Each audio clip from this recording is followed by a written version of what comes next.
of the Illinois Office of Broadband. As Nancy mentioned, she is the driving force behind today's presentation. And Devin, the microphone is yours. Wonderful. Can everyone hear me all right? Good. All right. Great. Well, thanks so much to the Extension for hosting this session. I'm Devin Bronstein with the Illinois Office of Broadband, based out of the Department of Commerce and Economic Opportunity. And before I dive in, would love to just share a little bit of background on kind of how this conversation came about. So I'm hoping that we have a really diverse audience today because the need for this webinar kind of came about when we were doing some deeper dives into a lot of the Bead processes and more technical elements and federal requirements. But depending on, who you are, what type of stakeholder, Bead will likely impact you in some way. Some folks will be directly applying for these broadband funds, but many folks will just be aware, and we want to make sure that folks are aware that these funds are coming down the pike. And if there is an opportunity for you to have influence on the broadband providers who are interested in coming to your community, this is kind of the first step in just making sure that you're aware of this broad funding opportunity. And then you can kind of identify, where do you best fit in based on who you are as a stakeholder. So with that context, I would say if you are someone who has been to all of our Bead webinars and you're kind of deep in the process, this might be a little bit high level and introductory for you, but feel free to stick around if you want a review. But for those of you who may have not heard of Bead, heard of some broadband funding program, this session is really for you. We're going to give you the basics. We'll go into a little bit of detail, and we'll have time for questions at the end to make sure that everyone is aware of the program and how it might impact you and your communities. So hope that makes sense. And with that, let's kick off. So for our agenda today, we'll first start with an introduction to the Bead program. We'll give an overview of what it is, offer key terms and definitions, kind of rehashing on those, and then talk about the overall goals and impact of the Bead program. What are we actually hoping to achieve? Then we'll get into a little bit more detail about what does it mean to actually administer the Bead program. So our timelines, the federal requirements, and what that subgrantee selection process will look like. And then finally, how you can get involved based on who you are as a stakeholder. So what is Bead? Bead is a national $42 billion federal grant program that aims to bring high-speed internet to everyone in America. So this includes all 50 states and territories across the United States. And the goal is to issue funding to every state to connect all homes that either don't have broadband connection right now or have a connection that doesn't qualify as high-speed service. And that could be based on the speeds that are available or the technology bringing that connection to the households. And we'll go through exactly what that means. But broadly speaking, if we are successful in implementing the Bead program, there will not be any households that do not have any internet connection. So this is kind of this is the statute. This is what states are required to do as we implement this Bead program. So it's important to understand a couple of terms that are thrown around when we talk about Bead and eligibility and prioritization. So I'll go over those now. The first one is called a broadband serviceable location, or BSL. This is a term that comes from the federal government that we have adopted to make sure that we're kind of talking the same language. So a BSL is essentially any location on the map, business or residential, where fixed broadband internet service either is available or can be installed. So our map of broadband availability is kind of based on our understanding of BSLs. So essentially, every house, every business is a BSL and should be represented on the map. Then we have three classifications based on the speed available to every household or location. And it's important to understand what these three classifications mean because this determines two things. One, whether they are eligible or ineligible to be funded through the BEAD program, and then the priority order. So the first is the highest priority of the BEAD program, which is unserved locations. An unserved location is a location that either has no broadband access at all, so they cannot call up anyone to say, I want internet at my house, or it's a location that may have some connection, but it's slow. And we define slow or not broadband as less than 25/3 megabits per second.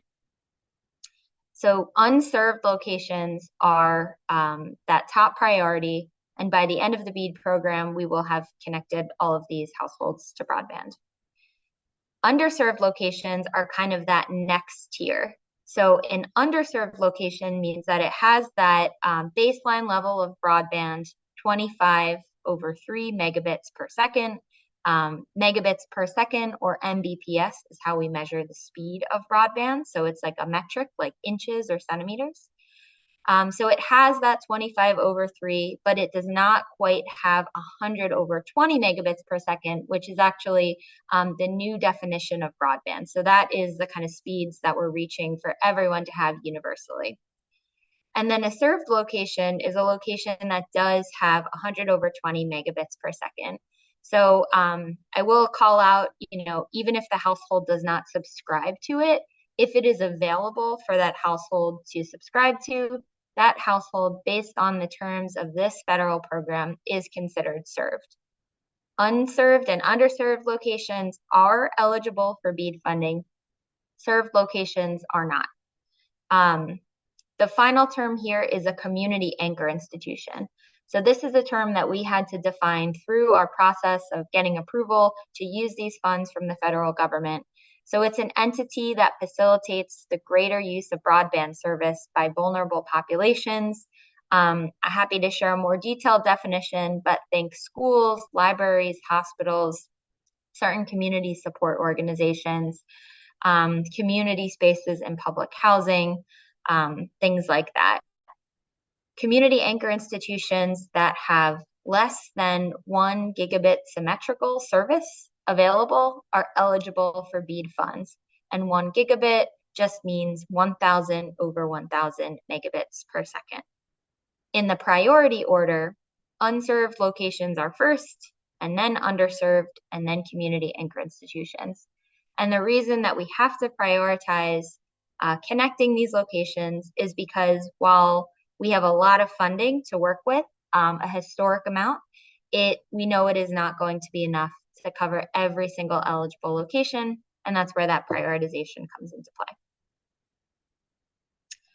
So a little bit more about BEAD, Broadband Equity Access and Deployment Program. The goal of BEAD is to ensure universal coverage across all of those unserved and underserved locations. This program is administered through a federal agency within the Department of Commerce called NTIA, which stands for the National Telecommunications and Information Administration. So everything that we do kind of comes down from NTIA. We've had some opportunity to flesh out more detailed rules on the state level, so it makes sense for Illinois, but a lot of what we're doing is kind of pursuant to NTIA's requirements. So NTIA requires us to prioritize fiber projects and then consider non-fiber projects based on certain cost feasibility standards. We have to, again, prioritize unserved and underserved locations and then community anchor institutions. We have to meet a series of requirements that I'll talk through and then have 1 year to select all of the internet service providers who will get these funds to deploy service. And then there is a required affordable broadband package that will be built into all of the awards. So zooming out on, the map, who actually needs this connectivity? Why does this matter for Illinois? I think if you're here, you probably know, but can't say it enough. Internet, connection to the internet is really essential to participate in our digital economy, whether it's accessing mental health care services, seeing a doctor online, creating a resume on Microsoft Word, even, going through an online mentorship program, a training program, enrolling in classes. Internet is essential for all of these things. And so the goal is to make sure that no one is left behind. So what the Bead funds will do is offer the opportunity for internet service providers to build connection to every household, to every location who does not have it. So by the end of the program, they will have at least one option to subscribe to. Looking at the numbers here, I'll talk a little bit about the challenge process, but we're looking at around 170,000 unserved and underserved locations that will kind of be prioritized for that Bead process. I will say this number is subject to change as we finish up our challenge process and get approval from the federal government. But that is what we're looking at in this moment of time. So at the end of Bead in 5 years, the goal is that those pink and blue numbers are down to close to zero. And I've received some questions about, I'm a resident, do I have to apply to take advantage of the Bead funds? If I'm a local government, how does this work? So wanted to go into a little bit more detail about what are the Bead funds actually funding. So a Bead project will build or deploy broadband infrastructure to connect a home or a location to that high-speed internet. So here on the screen, you could see lots of examples of what that could look like. And so if you are a resident who lives in a home that is eligible, you really don't have to do anything. You will get service by the end of this program. So the real key is it's internet service providers or other entities who can deploy broadband either themselves or through a partnership, who will be directly applying for and receiving these funds and then carrying out these builds. I will say some locations might have no technology, no infrastructure running to them now to provide broadband to the household, where there might be net new construction needed. Others may have old technology or technology that Illinois doesn't consider adequate broadband, like DSL, for example, from legacy phone lines. And so in those cases, it could be a fresh new build, it could be an upgrade. So this slide just kind of reinforces that priority order. We've got a significant amount of funding, but we have got lots of locations, a lot of need. And so we'll follow this priority order to roll out these funds. So again, first is those unserved locations that'll be first in line, those that don't have any internet or who only have internet with speeds less than 25/3 Mbps. Unserved locations are second in line. These are locations that may have those 25/3 speeds, but lack access to anything above that. And then the third priority are those community anchor institutions that do not have gigabit service. You can see more examples on this slide. So these are certain government buildings, public safety, libraries, schools, and parks. So this is where it gets a little bit wonky and a little bit more detailed. So bear with me. I'm gonna, keep it relatively high level here. It's a huge program and it's a historic program. And so NTIA, the federal agency who is administering this program, wants to make sure that states get this right. And so with that, every state has had to go through a series of requirements.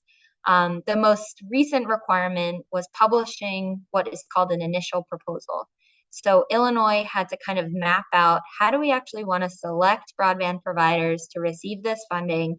How do we want to score applications? What are we going to do to promote the subgrantee opportunity? What sort of outreach are we going to do? How long will we take? So everything that will kind of define the next year of this program is in a document called the Initial Proposal Volume 2. We sought approval and were, I think, the 10th state to receive approval of our Initial Proposal Volume 2. And what this unlocks is our ability to actually start our subgrantee selection process. So where we are now is we started running what's called the pre-qualification opportunity.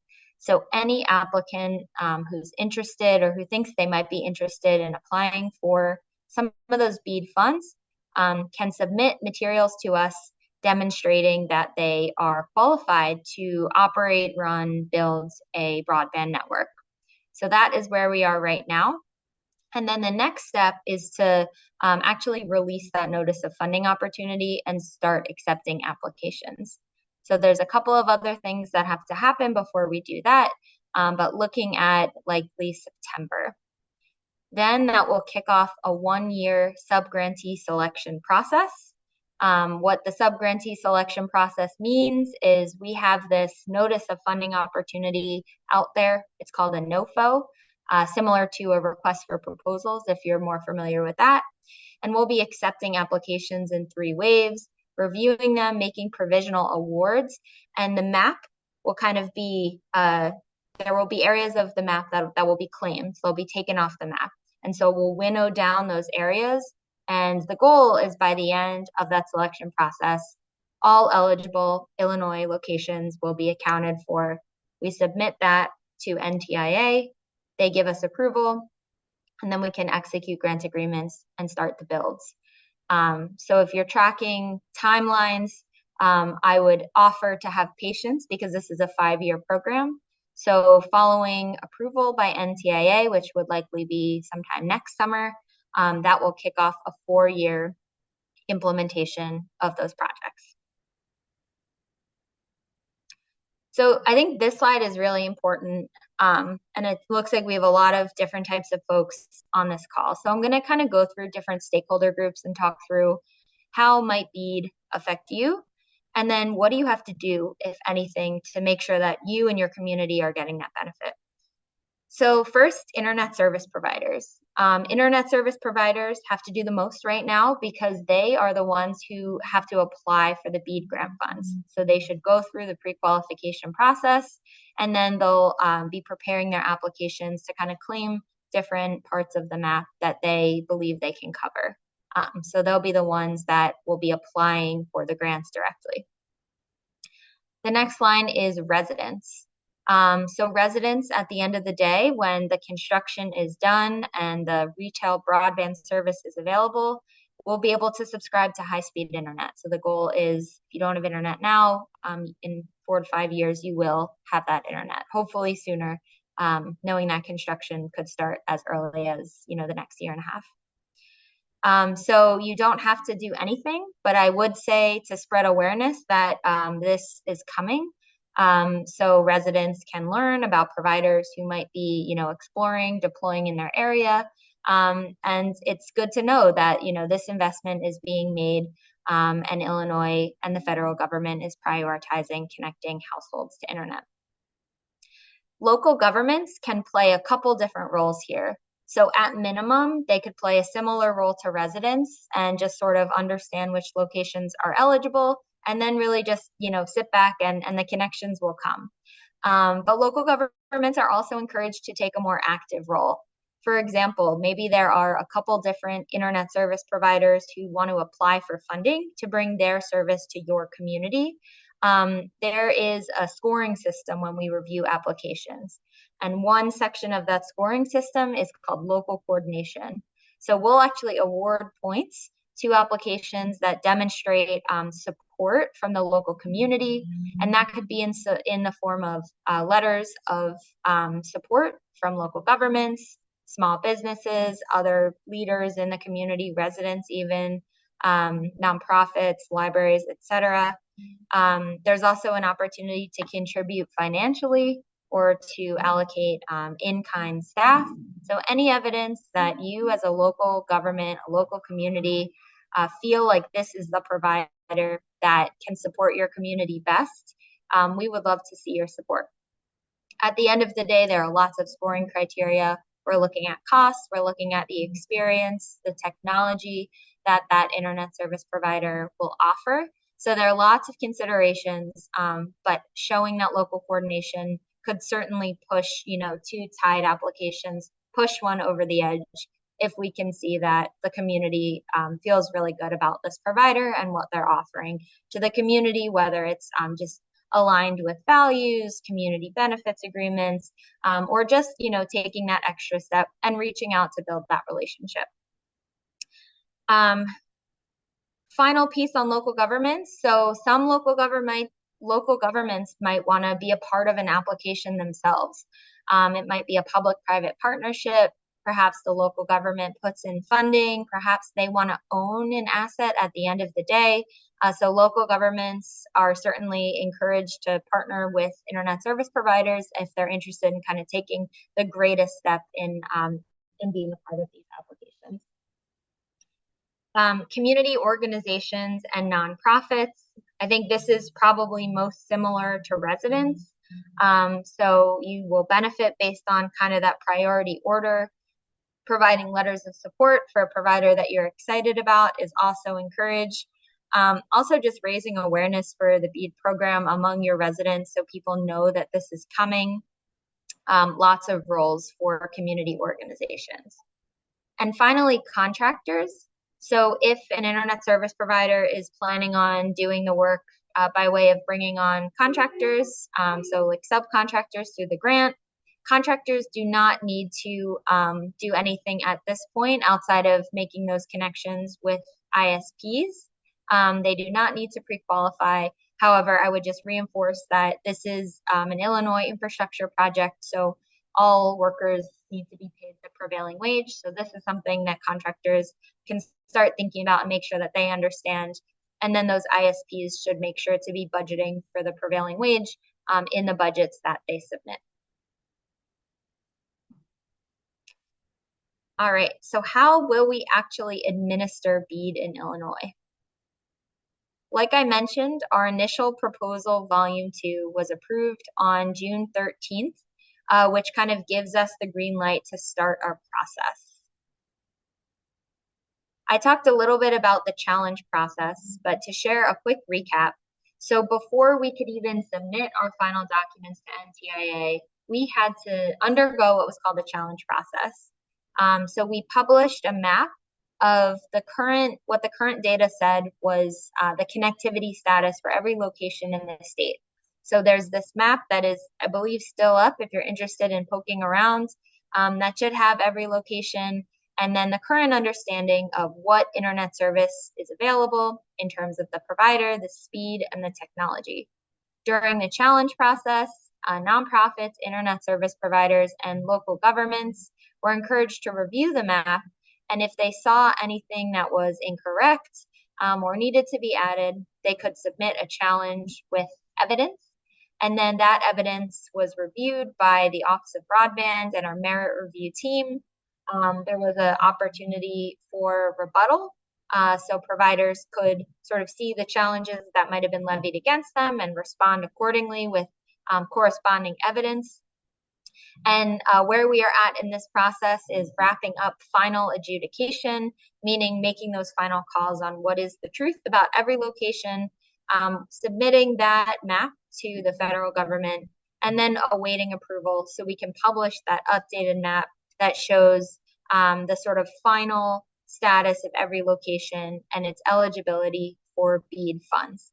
So that map is not available yet, still working behind the scenes. As soon as it is available, you will know. You'll get lots of emails from me and from our office. So this is just a high-level look at the timeline and where we are now, really in this pre-qualification process. So again, an entity like an internet service provider who is able to deploy broadband and offer broadband service, who's thinking of applying should submit their pre-qualification materials so we can sort of give that green light that they, based on the information we get, are all good and eligible to apply for Bead funds down the line. I'll go through these briefly since they get a little bit in the weeds, but there's kind of three elements to our subgrantee process that could be helpful to be aware of. So as you saw, the numbers right now are saying around 170,000 locations that could be eligible for Bead. That number could change, but as of right now, That is where we're at. It would be really challenging if we just put all of those 170,000 locations, up for grabs to applicants. It would be, difficult on the back end to kind of look at all the combinations of locations and make sure they're being doled out correctly. There would be a lot of overlap. And so to make this process more efficient, we are using an approach called project area units. These are essentially clusters of eligible locations clustered together based on their distance apart and accounting for geographic features like rivers or forests and even railroads and highways in some cases. And so where these project area units come into play is that when we publish the final map that shows which locations are eligible, which are not eligible, and in what order, those applying for BEAD funds can look at a map of all those project area units and essentially select them and kind of play around with, okay, if I want to do a project in this area with these project area units, and then I want to look at this area, we're building a tool so you can kind of select those to build your applications and apply for different areas. So this is just what it looks like on the screen. You can see on the right here, we have just an example image of what this concept of a project area unit is. So all of the dots represent those broadband serviceable locations, houses and businesses. You'll see some sort of differentiation between those that are unserved and those that are underserved. And then you can see these hexagons, which are what we use to, again, bring together those clusters. So when someone applies to serve a certain area, they have to kind of take all of the locations within the project area unit. They can't split it up. There could be one location in a project area unit. There could be 500. And that's just kind of depending on the density of the area. The second thing to just highlight about running that subgrantee selection process is that there will be between 2 and 3 waves. This means that we will kind of keep the application open, but be evaluating applications that we receive in 3 different groups. So the first wave will accept any application, but those that are sort of eligible to be awarded are those that are using fiber as their technology and include a sufficient amount of hard to serve project area units. We'll be defining what exactly hard to serve means, but thinking about those that are the least desirable from a business model. So communities that may not have had any broadband investment to date because the return on investment just isn't there. Maybe its houses are really spread apart. It's a geographically, rough terrain and it might be more expensive. Perhaps there's railroads. So we're going to prioritize those first and offer up that subsidy to incentivize providers to come and serve those locations. Then in wave 2, we'll kind of make available any location that wasn't already provisionally awarded and open up the application process again for all areas and then all of the reliable broadband technologies. And then in wave 3, this is where we'll look at, any areas that have not yet been bid on, and we'll work with internet service providers who might have applied in previous rounds to make sure that by the end of this, every area is claimed and has a provider who is getting awarded that funding to build broadband to those households.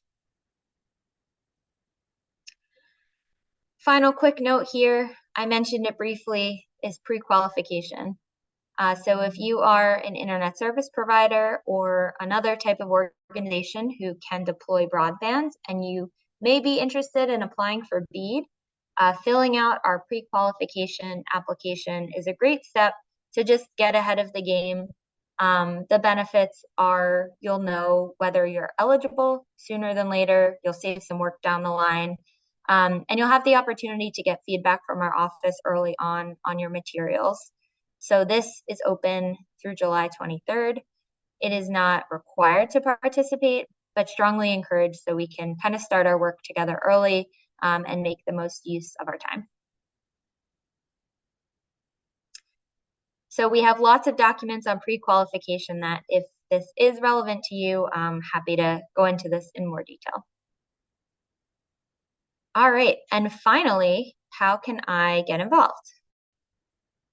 So I think that slide I shared earlier with the table, kind of looking at who are you and then what do you have to do to benefit from Bead, is probably your best resource. But I'll share these kind of general opportunities to communicate. So we have a partner form. We also call it an intake form that we encourage you to fill out if you want to receive up-to-date communication about all things Bead, digital equity, any programming related to our office. So I'll throw that in the chat, and I highly encourage you to fill that out.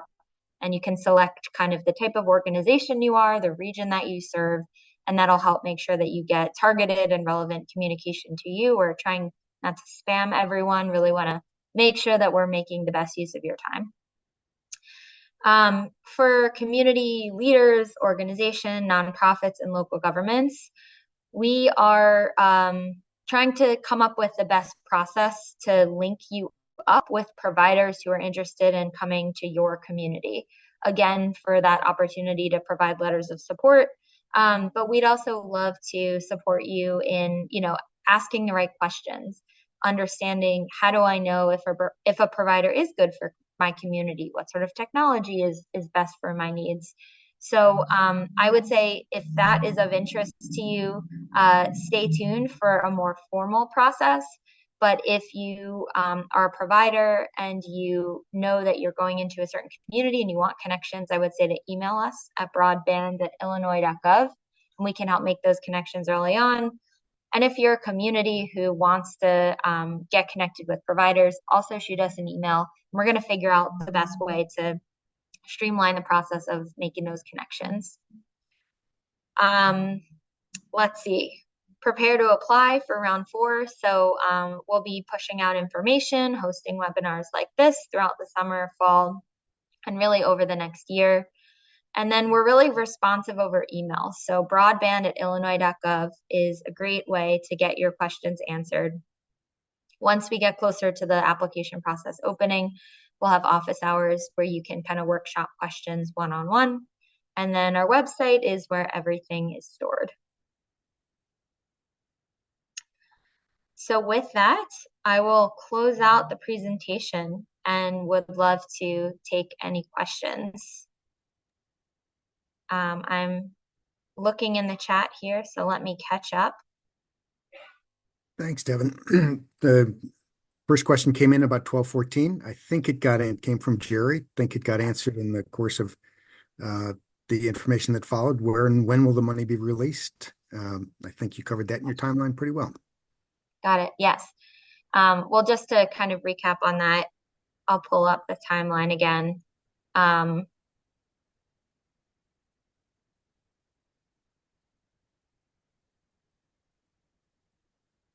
think this is probably a good one. So like I mentioned, Jerry, there are a series of steps that we have to go through to kind of get our plans approved by NTIA to start our subgrantee process. So if we start opening up the application process in September, we will have until, roughly early summer of next year to make those decisions and then award provisional winners. Then we have to get approval from the federal government and execute grant agreements. So it's hard to say, but perhaps, early winter of 2025 to 2026 is when those projects would actually be starting. So I'm glad you've heard of it. And now hopefully this is a good insight into kind of the steps that we have to go through. Next one, a little bit related, came in just a few minutes later from the mayor of Bellflower. We've been approached by a provider saying that they have been funded and plan to start installing fiber later this month or next. From this, it sounds like the funding hasn't been done yet. Yeah. So we are lucky because Bead is not the first broadband program here in Illinois. So the Connect Illinois program, rounds 1 through 3, has been rolling for a couple of years now. So the office has made lots of awards this winter and spring So there are a lot of projects starting now. And so, Mayor, if you want to shoot me an email, I can connect you with the provider or offer more details. But that's great. If a project was funded using other sources prior to BEAD, that'll just help the process go even faster. One question that rolled in directly was, I understand that BEAD grants may be federally taxable to the recipient. Is this understanding still correct? That may go beyond the scope of our inquiry today, but I'll toss it out there, see what you have to say. Yeah, I would say if you could email that to broadband@illinois.gov, I want to make sure I consult with our legal team to get you the right information.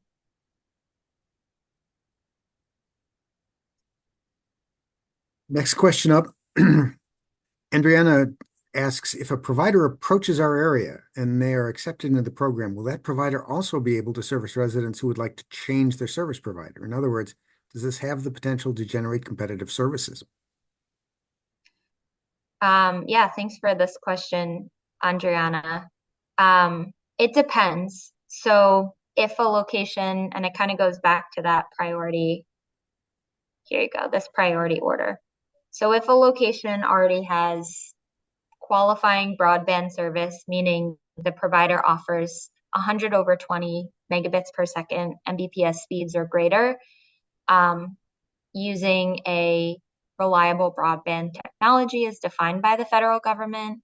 So that could be fiber, cable, hybrid of the two, um, licensed fixed wireless, or something called licensed by rule fixed wireless, which is a combination of licensed and unlicensed spectrum. Getting into the weeds there. So if it already has that service available, it likely won't be eligible for BEAD, and so would not have a sort of competing option.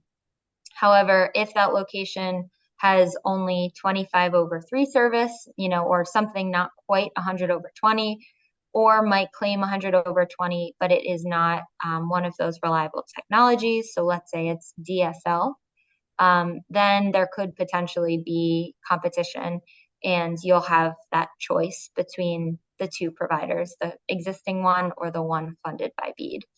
I will say, like, the intent or the strategy of the BEAD program is to really fill in those gaps where there is no service or no broadband service per their definitions, not necessarily to create that choice and competition, which I know has its other benefits for affordability. That's just kind of how the program was designed.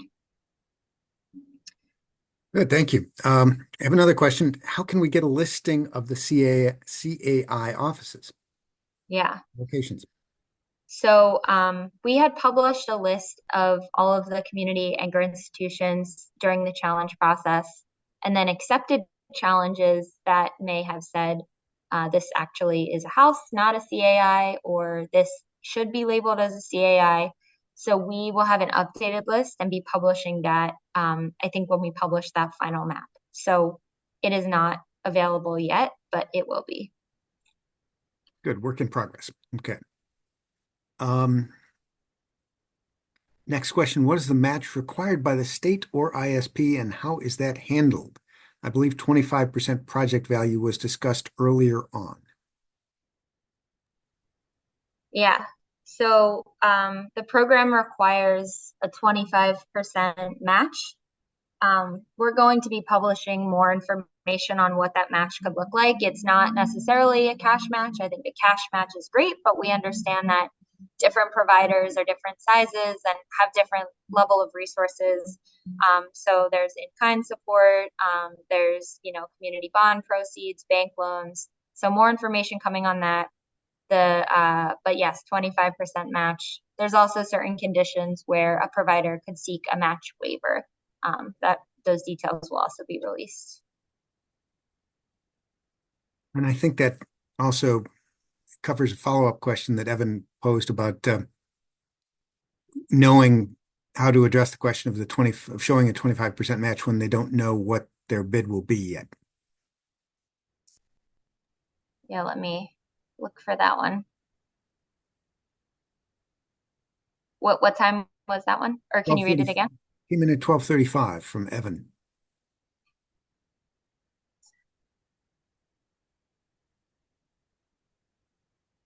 Um,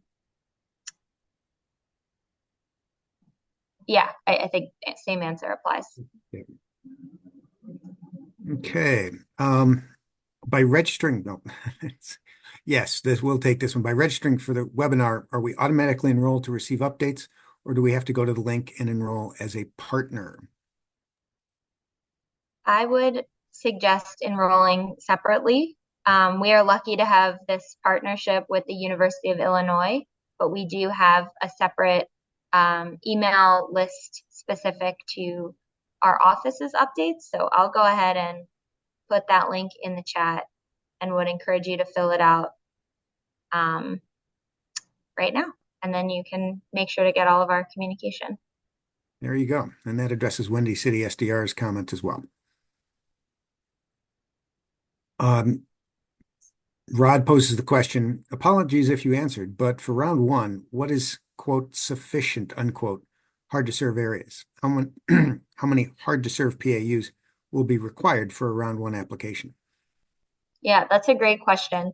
And that's something that we're kind of building out as we speak. So there are certain parameters and rules for the program that the federal government set, certain ones that Illinois already established through its initial proposal, volume two.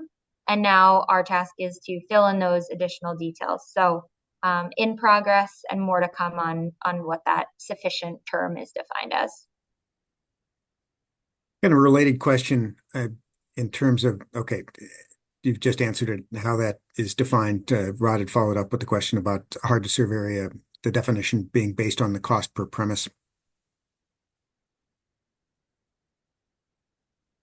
Sorry, I'm trying to follow along with you in the questions. 1240. Yeah. Yeah. So what constitutes a hard to serve area? Got it. Um, a hard to serve area. So again, it'll be a calculation based on previous demand that we've seen for that area from providers, like previous interest from the existing Connect Illinois grant program. It'll be looking at the poverty rate at the county level, the density of the area. Essentially, if there are, enough data points that tell us that this is not that this is going to be an area that might be hard to get a provider there, it's likely to be, prioritized and considered that hard to serve area. Good. That was pretty much it for the questions so far. If you've got another moment or so, if anybody else wants to pose another question, ask for some more clarification. In the meantime, again, I will repeat if you are participating today in the webinar because someone shared the link with you, but would like to register for future webinars, please drop your email into the chat. Also, that will make sure that you get the materials, the slide deck, as well as a link to the recording from today's presentation. And I see the question about how will we be notified when the CAI listing is published. Okay. So this will all be a part of that final map that shows the eligibility of every location. Your best bet is signing up for that bit.ly/IOB partner, and you will receive communication through there. We will be spreading that far and wide when that map is available, because that means it is go time.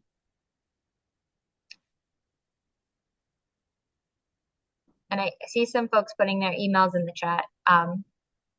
We'll still want you to fill out the intake form, at least for the Broadband office's communications.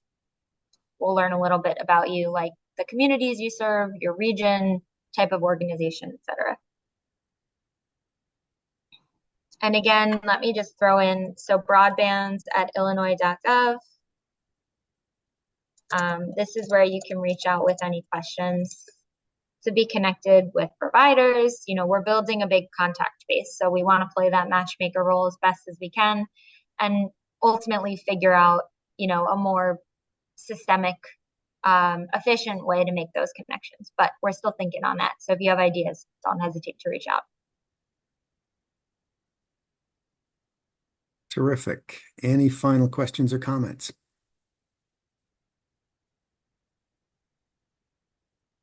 Well, Devin, it's been a great presentation. I'm so glad that you and your colleagues at the Office of Broadband decided to follow up on that initial idea and create this presentation. Sure, we had great attendance today, and I am sure the attendees learned a whole bunch. So, on behalf of University of Illinois Extension, thanks to you and to the Illinois Office of Broadband for your support and assistance in the great presentation today. Thank As you. for Likewise. our audience members, delighted to have had you with us today. You are always welcome to visit our website at extension.illinois.edu/LGE for additional programming tips and connections. We offer a robust assortment of programs on a variety of topics, including the broadband programming that has been so critical and with which we've partnered with Devin and her office and the Illinois Broadband Lab over the last 2 years. So please look us up if you have any questions. You can also check us out online. We have an archive on YouTube. Again, the link through that is at extension.illinois.edu/LGE. So on that note, thank you all for participating today. We look forward to seeing you back at future presentations. Thanks so much. Thanks for joining. Bye, everyone. Have a great weekend.